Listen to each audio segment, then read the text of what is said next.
membahas dan juga menjelaskan tentang kasus-kasus berikut. Jadi, ada seorang wanita berusia 52 tahun dengan keluhan bengkak di bagian payudara yang terasa keras dan juga berat. Di sini ia merasa jarang berkeringat, lalu merasa bahwa kulitnya menjadi lebih tegang. Nah, ia pernah mengalami karsinoma mamae di bagian kiri dan pernah melakukan mastektomi radikal ditambah radioterapi untuk mengangkat karsinoma tersebut. Nah, dia juga merasakan bahwa lengan kirinya bengkak sejak 3 bulan lalu. Nah, di sini pada hipotesisnya, dari gejala-gejala di atas, kita bisa tarik suatu hipotesis bahwa pasien mengalami limfadema. Limfadema apa? Limfadema sekunder. Kenapa? Karena di sini pasien pernah mengalami mastektomi radikal atau pengangkatan payudara. Nah, di sini bisa diduga bahwa pasien juga mengalami eksisi KGB seperti itu. Dan bisa jadi juga pasien mengalami inflamasi justru di bagian KGB-nya. Maka saya juga meletakkan hipotesis ada limfadema primer. Kalau ada limfadenitis kronik, ya di sini inflamasi yang sangat kronik pada KGB sehingga memicu pembesaran dan juga DVT atau deep vein thrombus. Oke. Pada pemeriksaan fisik di sini suhu kulitnya normal.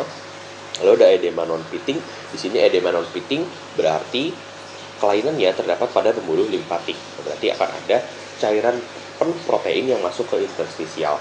Sini padat dan juga keras edemanya, berarti dapat diduga bahwa adanya fibroblast yang menghasilkan matriks ekstraseluler beserta kolagen. Dan nyeri tekanan negatif berarti kita bisa menghilangkan kemungkinan inflamasi. Lalu ada powder orange. Nah, kalau ada powder orange atau tampilan seperti kulit jeruk, berarti di sini sudah terjadi fibrosis, bukan fibroblast. Nah, untuk eritema negatif berarti memang tidak ada inflamasi. Oke, pada pemeriksaan penunjang, ginjal, hati, jantung normal, USG Doppler vena tidak ada trombus, berarti DVT bisa kita hilangkan. Nah, pada limfosinsiografi di sini dilihat adanya obstruksi. Oke, maka didiagnosis pasien mengalami limfadema sekunder pasca operasi. Nah, penyebabnya apa? Adalah eksisi KGB bersama dengan pengangkatan karsinoma mamaenya.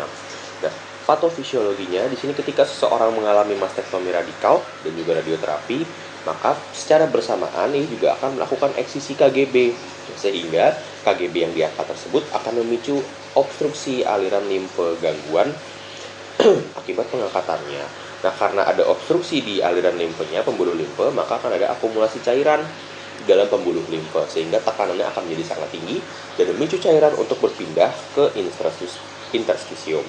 Nah, karena di sini ada perpindahan cairan ke bagian interstisium, maka akan terjadi distensi sehingga akan muncullah pembengkakan. Nah, di sini edemanya non-pitting. Kenapa? Karena banyak protein di sana. Seperti itu. Nah, akumulasi cairan di interstisium dapat menstimulasi fibroblast untuk melepas matriks ekstraseluler dan juga kolagen. Nah, matriks ekstraseluler dan juga kolagen ini dapat memicu fibrosis karena ketika terjadi akumulasi jaringan ikat, maka akan terjadi penebalan dan juga pengerasan seperti itu. Jadi akan ada penebalan jaringan subkutan dan juga dermis sehingga akan terasa keras, padat, dan juga akan terasa berat. Kenapa? Karena memang volumenya akan bertambah, masanya juga akan bertambah seperti itu. Nah, ketika ada penebalan jaringan subkutan dan juga penebalan dermis, maka akan terjadi retraksi kulit dan folikelnya akan tertekan sehingga akan menimbulkan tampilan seperti kulit jeruk atau powder orange. Nah, ketika terjadi fibrosis dan juga jaringan ikatnya menebal, maka akan terjadi kerusakan kelenjar keringat sehingga pasien tersebut akan jarang berkeringat seperti itu. Oke, kita lanjutkan ke pasien berikutnya. Nah, pasien berikutnya adalah pria usia 60 tahun mengalami bengkak di kedua tungkai sejak 2 bulan lalu.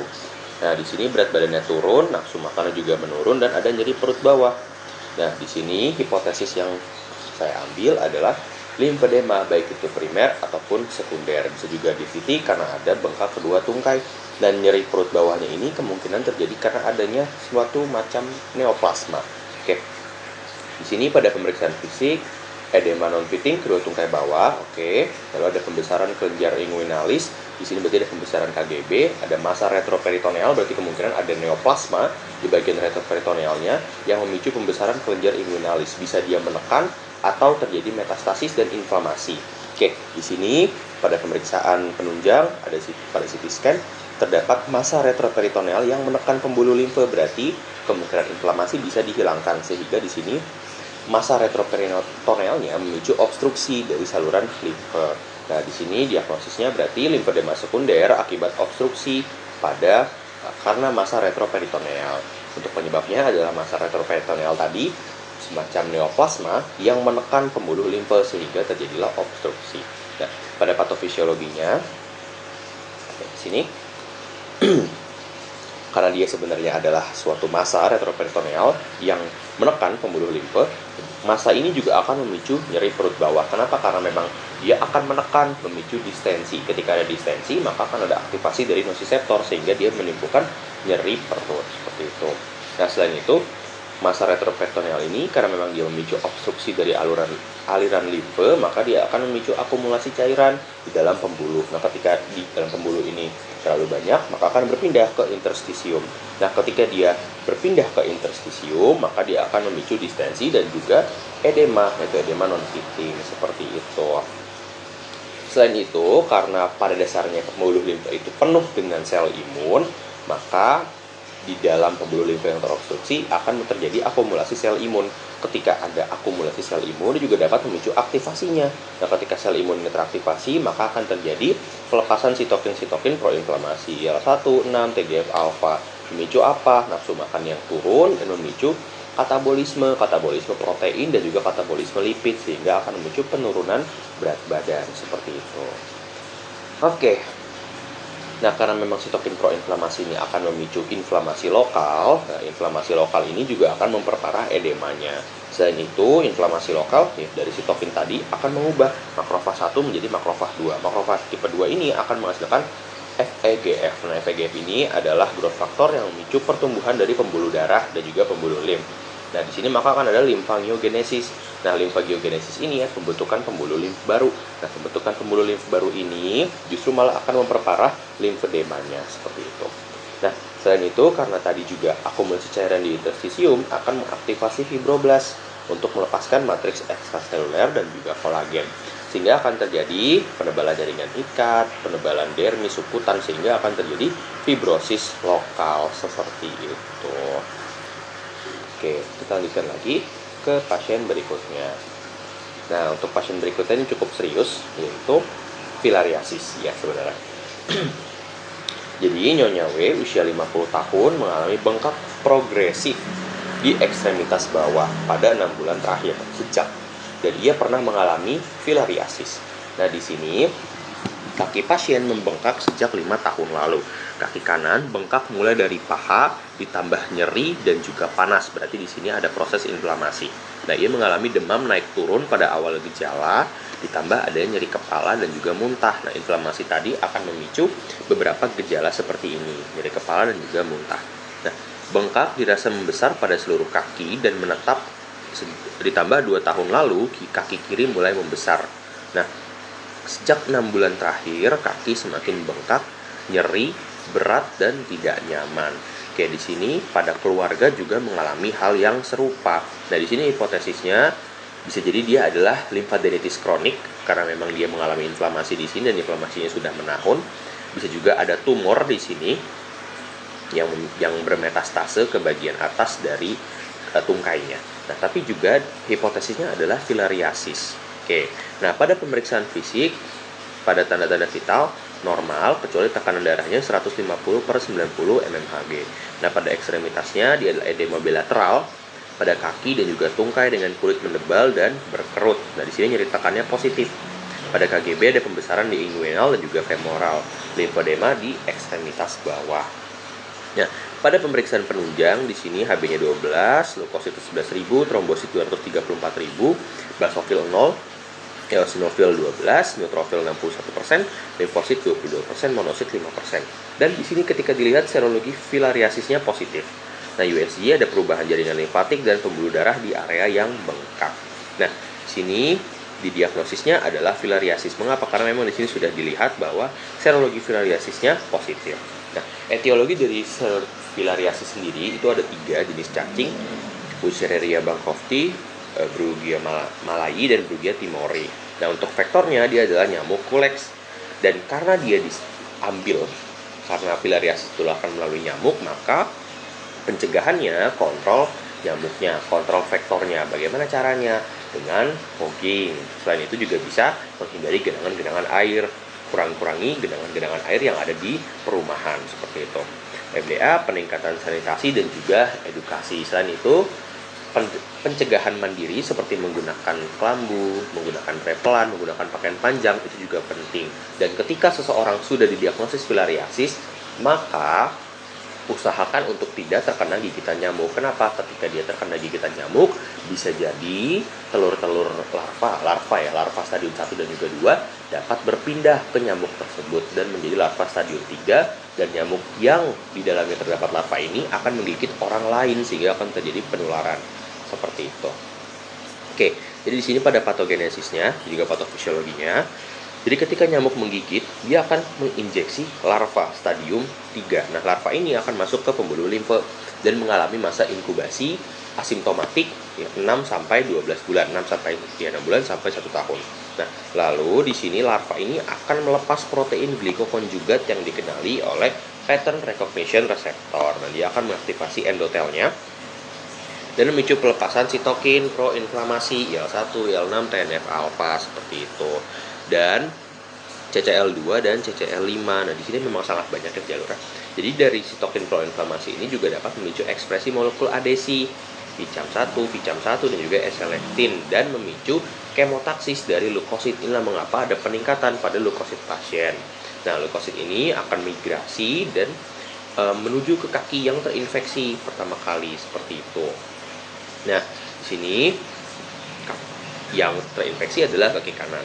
Oke, karena di kaki kanan ini banyak larvanya, maka dia akan mengalami obstruksi, dan ketika ada obstruksi, maka akan terjadi limfedema. Kenapa? Karena memang ketika terobstruksi sama seperti tadi, akan terjadi perpindahan cairan ke interstisium. Nah, setelah itu si cacing-cacing ini dia akan migrasi ke kaki kiri seperti itu.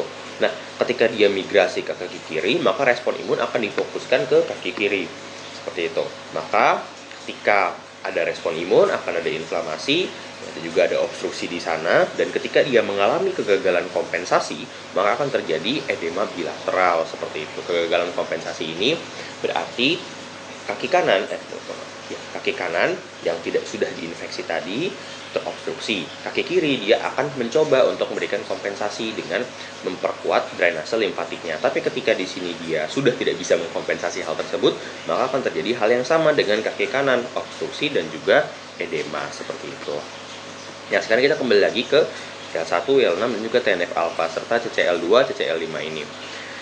Oke, jadi sitokin-sitokin ini akan memicu rekrutmen dari T helper 2, memicu pelepasan IL-4, IL-5, IL-13.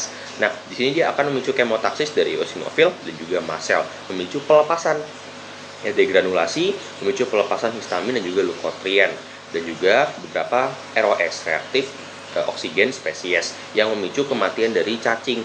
Nah, kematian cacing ini ya, dia dapat memicu pelepasan Wolbachia, bakteri-bakteri yang ada di dalam cacingnya, sehingga dideteksi lagi TLR2 dan juga TLR4, memicu neutrofil dan juga makrofag untuk aktif melepaskan sitokin lagi, proinflamasi. Dan ketika sitokin ini dilepaskan kembali, ya maka akan terjadi inflamasi berulang. Ketika terjadi inflamasi berulang, maka akan ada kerusakan jaringan.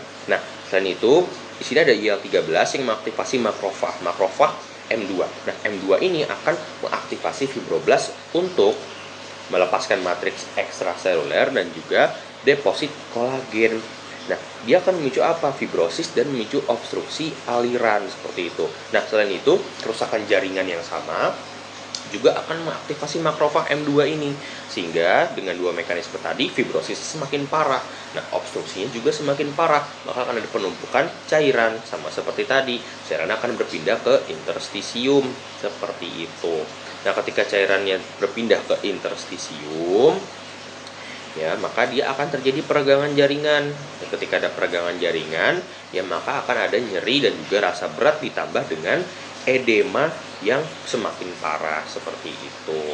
Nah, sitokin-sitokin tadi juga dapat ya sama seperti di CND1 akan masuk ke organofaskulosa lamina terminalis, hipotalamus, memicu pelepasan enzim sikl oksigenase 2 dan mengubah asam arachidonat menjadi PGE2. Nah, dari PGE2 ini masuk ke area preoptik, maka dia ada demam naik turun. Nah, kenapa dia naik turun? Kenapa? Karena larva ini juga aktifnya di jam-jam tertentu. Dia adalah larva yang nokturnal. Jadi ketika di awal-awal infeksi, ya pasien dapat mengalami demam naik turun karena memang ketika larvanya aktif akan terjadi respon imun. Tapi ketika larvanya tidak aktif, maka tidak akan ada respon imun untuk menghancurkan larva-larva tersebut. Oke. Selain itu, sitokin-sitokin tadi, prostaglandin khususnya, akan menurunkan ambang batas nosiseptor. Ya, menurunkan ambang batas nosiseptor. Sementara IL-1-nya akan meningkatkan ekspresi kanal ion sensitif nyeri seperti TRPV1 yang ujung-ujungnya sama, akan memicu hipersensitivitas dari nosiseptor. Nah, hipersensitivitas dari nosiseptor ini akan memperparah nyerinya, nyeri pada pasien. Dan ini juga bisa memicu nyeri kepala seperti itu. Dan nyeri serta panas di paha. Nah, panasnya ini terjadi karena pelepasan histamin akan memicu vasodilatasi dan juga peningkatan permeabilitas. Ketika ada vasodilatasi dan juga peningkatan permeabilitas, bahkan akan ada pelepasan panas seperti itu. Dan stokin ini juga akan masuk ke kemoreseptor trigger zone dan masuk ke pusat muntah, memicu mual, rasa mual dan juga muntah seperti itu. Baik, untuk pencegahan juga sudah. Oke, terima kasih.